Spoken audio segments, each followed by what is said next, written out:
Phone tapping కేసులో west zone DCP Vijay Kumar నేతృత్వంలో ప్రభాకర్ రావును విచారణ చేస్తున్నారు. దాదాపు 2 గంటలుగా ప్రభాకర్ రావును విచారణ చేసి స్టేట్మెంట్ ను రికార్డ్ చేస్తోంది దర్యాప్తు బృందం.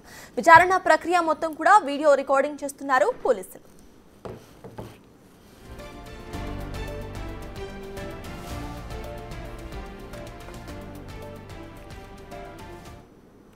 ఫోన్ ట్యాపింగ్ కేసులో ఇటు west zone DCP Vijay Kumar నేతృత్వంలో ప్రభాకర్ రావు విచారణ కొనసాగుతోంది. విచారణకు సంబంధించిన ఫ్రెష్ అప్డేట్స్ ను మా ప్రతినిధి సురేష్ అందిస్తారు. సురేష్, చెప్పండి, ప్రెజెంట్ అసలు విచారణకు సంబంధించిన అప్డేట్స్ ఏంటి, అక్కడ సిచ్యువేషన్ ఎలా ఉంది?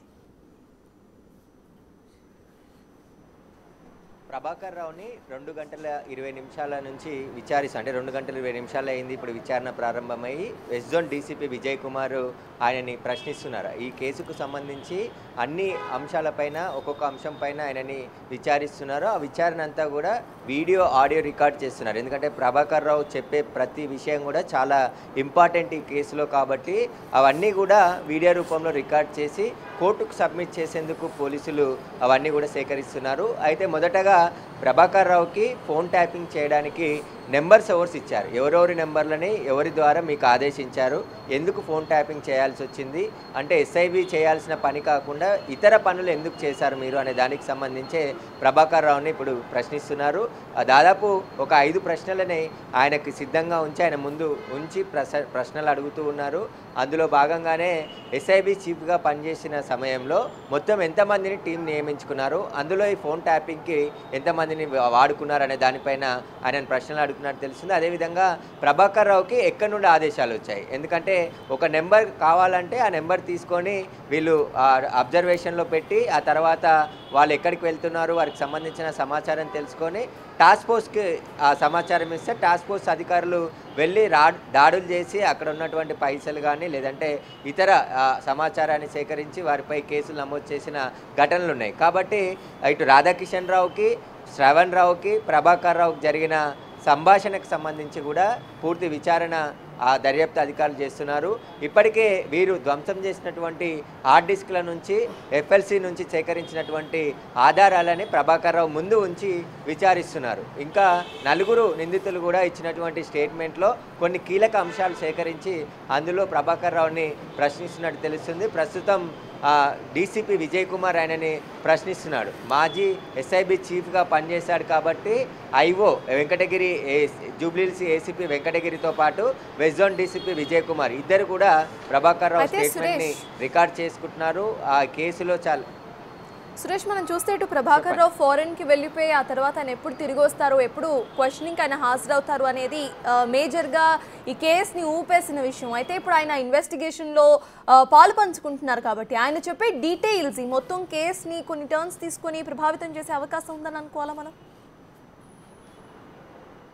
ఖచ్చితంగా ప్రభావితం ఉంటుంది. ఈయన చెప్పి నోరు విప్పి అసలు జరిగినట్టు చెప్తే కేసు ఇన్వెస్టిగేషన్ చాలా స్పీడ్గా జరిగే అవకాశం ఉంటుంది. పోలీసులు 14 నెలల నుంచి ఈ కేసుని దర్యాప్తు చేస్తున్నారు. అనేక మంది సాక్షులను కూడా విచారించారు. కొంతమంది పోలీసు అధికారులని సాక్షులుగా పెట్టారు. అప్పుడు ఏం జరిగింది, ఎక్కడెక్కడికి వెళ్ళారు, ప్రభాకర్ రావు ఏం చేశాడు, ప్రణీత్ రావు ఏం చేసిండు, తిరుపతి అన్న, భుజంగరావు, రాధాకిషన్ రావు వీరందరూ ఏవే పనులు చేశారనే దానికి సంబంధించి సాక్షులను కూడా విచారించడం జరిగింది. వారి స్టేట్మెంట్ కూడా రికార్డ్ చేసుకున్నారు. వారంతా చెప్పింది ఒకటే, ప్రభాకర్ రావు ఆదేశిస్తేనే మేము పని చేశాము, ఫోన్ ట్యాపింగ్కి పాల్పడమంటేనే పాల్పడ్డాము, ఎవరినైనా అరెస్ట్ చేయాలన్నా టాస్క్ ఫోర్స్కి సమాచారం ఇవ్వాలన్నా అదంతా ప్రభాకర్ రావు ఆదేశాల మేరకే పనిచేశాం. ఆయన సుప్రీంగా పనిచేశాడు, ఎస్ఐబికి ఆయన చీఫ్గా ఉన్నాడు. రిటైర్డ్ అయిన తర్వాత కూడా ఓఎస్డీగా గత ప్రభుత్వం ఆయన నియమించింది. ఆయన ఆదేశాలని తూచా తప్పకుండా మేము పాటించామని చెప్పేసి కూడా ఇప్పటి వరకు అరెస్ట్ అయిన నిందితులు చెప్పడం జరిగింది.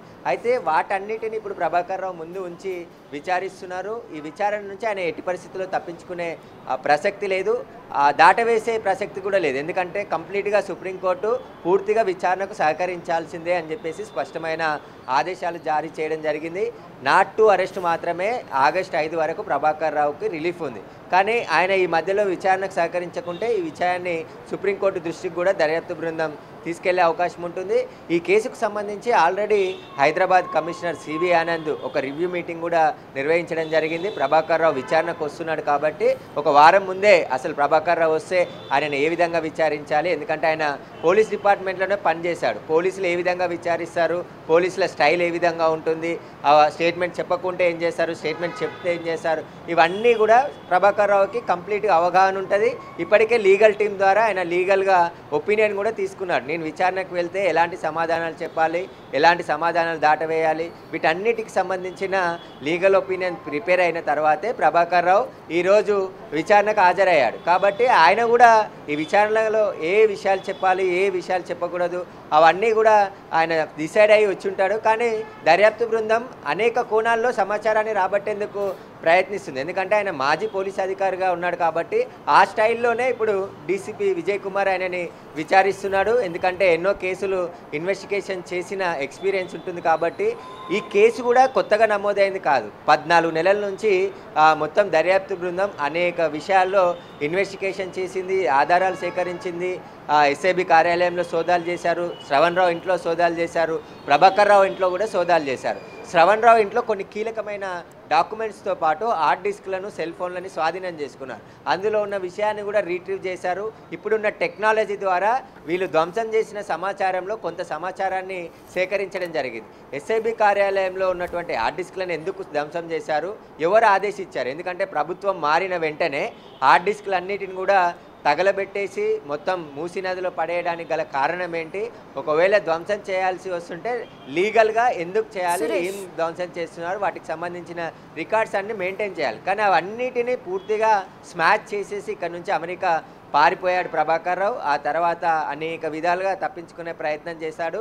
పోలీసులు కూడా ఆయన ఎత్తులకు పై ఎత్తులు వేస్తూ కోర్టులో అనేక కౌంటర్లు దాఖలు చేయడంతో ఎట్టకేలకు ప్రభాకర్ రావు ఇండియాకు రావాల్సిన పరిస్థితి ఏర్పడింది. ఆయన విచారణకు హాజరయ్యాడు ఈరోజు. ఇప్పటి నుండి ఇన్వెస్టిగేషన్ స్టైల్ మారుతుంది, అదేవిధంగా వేగం కూడా ఇందులో వచ్చేస్తుంది. ఎందుకంటే ఇప్పటి వరకు విచారణ అంతా కూడా కింది స్థాయి అధికారులే విచారించారు. కానీ ఇప్పుడు ఆ ఎస్ఐబి చీఫ్గా పనిచేసిన ప్రభాకర్ రావు ఇప్పుడు వచ్చాడు కాబట్టి ఆయనకు అప్పటి ముఖ్యమంత్రి కావచ్చు ఎవరు ఆదేశాలు ఇచ్చారు, ఈ వ్యాపారవేత్తలు, రియల్ ఎస్టేట్ రంగానికి సంబంధించిన కొంతమంది వ్యాపారస్తులను బెదిరింపులకు కావచ్చు.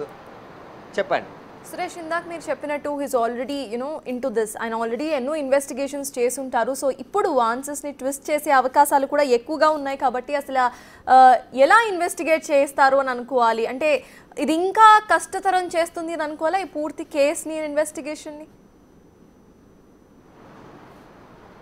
అంటే ప్రభాకర్ రావు ఎలా దాటవేశాడు అనేది ముందే ప్రిపేర్ అయి ఉంటారు ఈ అధికారులు. ఎందుకంటే ఇక్కడ ఉన్న డీసీపీ స్థాయి అధికారి విచారిస్తున్నాడు, ప్రభాకర్ రావు మాజీ పోలీస్ అధికారి. కాకపోతే ఆయనకు పోలీస్ ఎక్స్పీరియన్స్ ఉంది కాబట్టి ఎస్ఐబి అనేది చాలా కీలకమైన వింగు ఏ రాష్ట్రానికైనా. ఎందుకంటే సంఘ విద్రోహక శక్తులు కానీ, నక్సలైట్ వింగ్ కానీ ఇలాంటి వాటిపైన కదలికలు కావచ్చు. వీరికి ప్రత్యేకమైన అధికారాలు, ప్రత్యేకమైన బడ్జెట్, స్వేచ్ఛ ఎక్కువగా ఉంటుంది.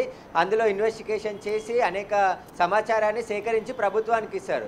కానీ ప్రభాకర్ రావు మొత్తం పర్సనల్గా మొత్తం టార్గెట్గా చేసుకొని రాష్ట్రానికి ఉపయోగపడకుండా ఒక పార్టీకి ఉపయోగపడే విధంగా పనులు చేపట్టాడు, వారు చెప్పినట్టు నడుచుకున్నాడు అని చెప్పేసి ఆరోపణలు ఉన్నాయి, స్టేట్మెంట్లు ఉన్నాయి. ఇప్పుడు ఇచ్చినటువంటి నిందితులు ఇచ్చిన స్టేట్మెంట్లు అన్ని విషయాలు కూడా ప్రభాకర్ రావు అల్టిమేట్ చేస్తేనే మేము పనులు చేశామని చెప్తున్నారు. కాబట్టి ప్రభాకర్ రావుకి ఎవరు ఆదేశాలు జారీ చేశారు, ఆయన ఎందుకు ఇంత అంటే ఆయన పరిధి దాటి వ్యవహరించడానికి గల కారణాలు ఎందుకు ఏర్పడ్డాయి, మొత్తం వ్యాపారస్తులు కావచ్చు, ప్రతిపక్ష నాయకుల ఫోన్లు ట్యాపింగ్ చేసి ఎప్పటికప్పుడు సమాచారం వేరే వారికి సేకరించి ప్రణీత్ రావు ద్వారా వారికి సమాచారం ఇచ్చి ఎన్నికల్లో పోలీసు వాహనాల్లోనే డబ్బులు తరలించారు. ఈ టాస్క్ ఫోర్స్ వెహికల్స్లలో డబ్బులు ఎందుకు తరలించాల్సి వచ్చింది, వాటన్నిటికి సంబంధించిన సమాచారాన్ని ప్రభాకర్ రావు ముందు ఉంచి ఇప్పుడు విచారిస్తున్నారు. ఒకవేళ ఆయన దాటవేసినా దీనికి ఆన్సర్ చెప్పండి అని చెప్పేసి కూడా వాళ్ళు ఫుల్గా ప్రిపేర్ అయ్యే ఇన్వెస్టిగేషన్ ప్రారంభించారు.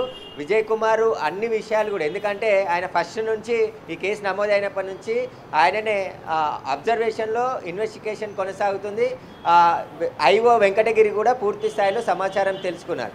కాబట్టి ప్రభాకర్ రావు ఒకవేళ సమాధానం దాటవేస్తే ఆయన నుంచి ఎలా రప్పించాలనే ప్లాన్ కూడా పోలీసుల దగ్గర ఉంటుంది. దానికి సంబంధించిన ఎవిడెన్స్ని కూడా ఆయన ముందుంచి ప్రశ్నిస్తున్నారు. మొత్తం కూడా వీడియో రికార్డ్ చేస్తున్నారు. సాయంత్రం వరకు కూడా ఇన్వెస్టిగేషన్ కొనసాగే అవకాశం ఉంది. 2 గంటలకే ఆయనకి లంచ్ బ్రేక్ ఇచ్చి మరొక అర్ధగంట హాఫ్ అన్ అవర్లోనే మళ్ళీ విచారణ ప్రారంభమయ్యే అవకాశం కనబడుతుంది. Thank you.